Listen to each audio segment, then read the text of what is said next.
Here at Mountain West Media Days with Coach Bob Davie. Bob, I asked Joseph Harris and V.R. Holbrook in the mass session how they felt about being picked last and with no Lobo on the preseason conference, all-conference team.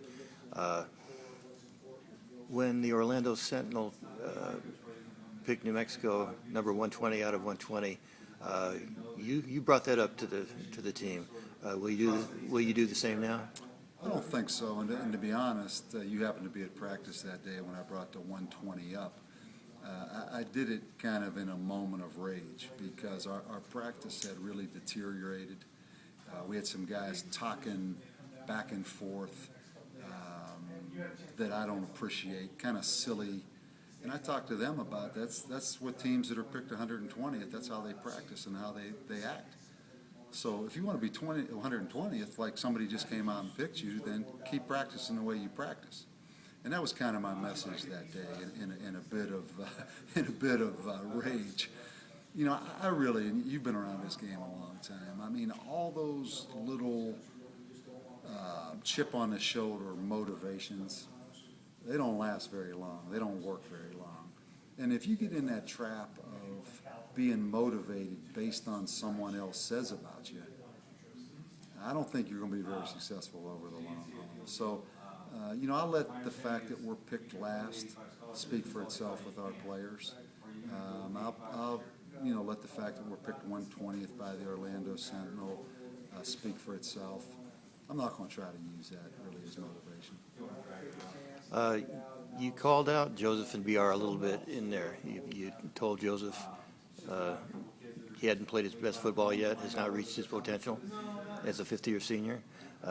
You told BR that, and told us and BR that he'd made some questionable decisions in the spring, throwing the ball, threw some picks.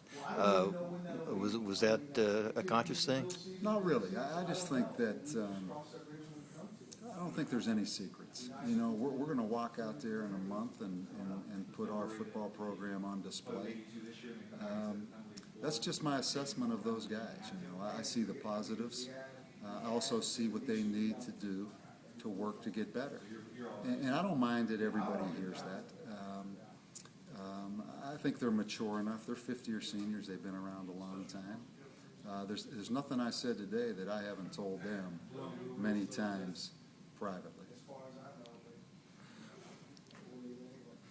You said before and you said again today that at first meeting that you didn't like some of these guys too much. Could you elaborate on that a little bit? And, you know, my first meeting with these players, there's a lot of guys that aren't here that were in that first meeting. But I think just starting out, just as far as body language, as far as maybe attitude with some questions I ask them, maybe as far as being individuals, worried about completely what was in it for them. You know, I didn't. I mean, and, you know, they may not like me. They may not like me now. So much of it's trust. So much of it's trust. And we're starting to gain some trust. You know, I've seen these guys do what we've asked them to do. You know, we still have some, you know, it's not perfect. It's not perfect. But they're not going to be perfect. But I like them a lot more now than I liked them December 1st when I first talked to them. And I think that's a good sign. I mean, I think that's a good sign that things are going in the right direction, that they're doing what we're asking them to do. That's all we can ask. But I see that happening. Thank you, Coach. All right.